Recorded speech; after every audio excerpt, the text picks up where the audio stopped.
Hello and welcome to Choreographer Talk. My name is Jane D'Angelo. I'm the executive director of OhioDance and producer of the OhioDance Festival. Today, our guest is Ambre Emory-Maier. Amber is an assistant professor of dance at Kent State University. She uses lab notation to restage dances and examines questions around ownership, memory, and transference.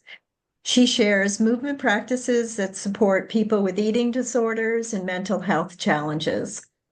Ambre Emory-Maier is the regisseur for Michael Uthoff's piece, Murmurs of A excerpts from 1984. And this will be performed at the OhioDance Festival Friday, April 25th, 2025 at 7:30 p.m. at Ohio State University Department of Dance, Sullivant Hall. In the chat, I will put information about the location and a link to purchase tickets.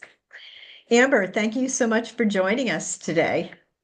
Thank you, Jane. I'm delighted to be here to talk about Murmurs of a Stream and Michael Uthoff and what it means to be a choreographer. Cool. Thank you. And I will let you do that right now. And it's your turn to talk about the piece. And Okay. Michael, thank you. Well, I first met Michael and encountered Murmurs of a Stream when Michael was touring with the Hartford Ballet Company back in the early 80s. And the Hartford Ballet came to my undergraduate campus, SUNY Geneseo, and performed. And one of the works that they performed was Murmur. So it made an impact on me. Then, unbeknownst to me, Michael would become a large part of my life off and on. After the company performed, the next day he offered a master class, came in and taught, and invited me to come and study at the Hartford Ballet after I graduated. And so that's where I went after graduation. And during my time there, I got to learn some sections of Murmurs before I decided to move on and go back to graduate school. And that story gets way more complicated. But over the years, Michael has been a mentor of mine, and I've staged some of his other ballets on different companies and student groups over the years. And when I came to Kent, one of the things that I wanted to do is to bring some of Michael's work to our students here at Kent State. So last year, I staged 3 sections from Murmurs of a Stream, which is actually a 30-minute ballet. It's a long ballet that was originally done for Hartford Ballet. And Michael came in and worked with us for a week. Really positive results and interactions with the dancers. And this year we decided to add more to the ballet, that there was more to do, more to explore from an artistic standpoint, from a technical standpoint for our dancers. And so we did 5 sections, and for folks coming to the festival, they will be able to see 3 of those sections due to the time limit here. Like I said, Michael's always been a huge part of my life, a mentor to me, whether I've worked with him directly or, been on different sides of the country, giving me advice about my own artistic work, my own teaching, my own leadership as an administrator. And so Murmurs, among many other ballets, holds a very dear place for me in my heart because it's one of the first ballets I saw of Michael's. Interesting.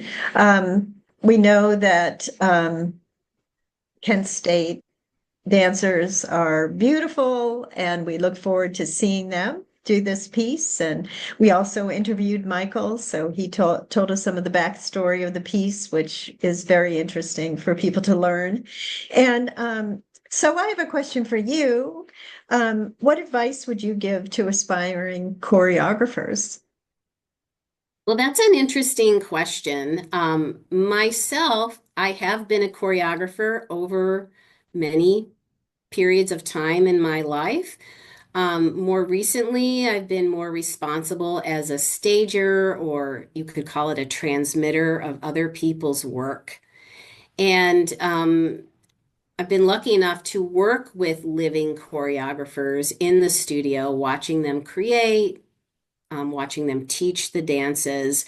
And one of the things I think that stands out to me is always have one or two mentors or people to come in to see your work and process, who are not afraid to ask you questions, to offer opinions, to push back on things, um, about your choreographic choices, your intent, your narrative, the performance of the dancers themselves. And I think a lot of choreographers tend to choose people that are friends, that don't necessarily speak the full truth when you're looking at other people's work. And I know even looking back at some of the great choreographers, so the lineage of Michael Uthoff himself partially comes from the Jose Limon tradition. And Jose had Doris Humphrey as a mentor that would come in and look at his work, as well as Weidman, I think, a little bit.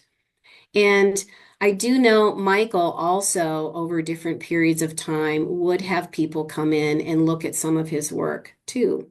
And so I think it's important to have that other voice. It's very easy to get into your head, as a choreographer. I think it's easy to become derivative, when you're making works, especially if you're pressured to make a lot of work over long periods of time. And having that second eye, that questioning voice, but supportive voice. Not someone that's fixing things that you're encountering, but someone that's listening to you and helping you guide and helping you be guided to finding those creative answers for you is very, very important. And many choreographers, like I said today, they don't do that. They're missing that step. There's maybe some fear behind it. There's a lack of attention to the worthwhileness that this would really provide in making work. So that's one thing. Another thing is we all don't make good work all the time. And this is from another living choreographer that used to be a resident choreographer at North Carolina Dance Theatre, now Charlotte Ballet. His name is Mark Diamond. Um, Mark used to say, we all can't make good work, but continue to make the work. So making the work is super important. And then lastly, I had the honor and privilege to study with B.B. Miller when I went back to grad school when I was in my early 50s.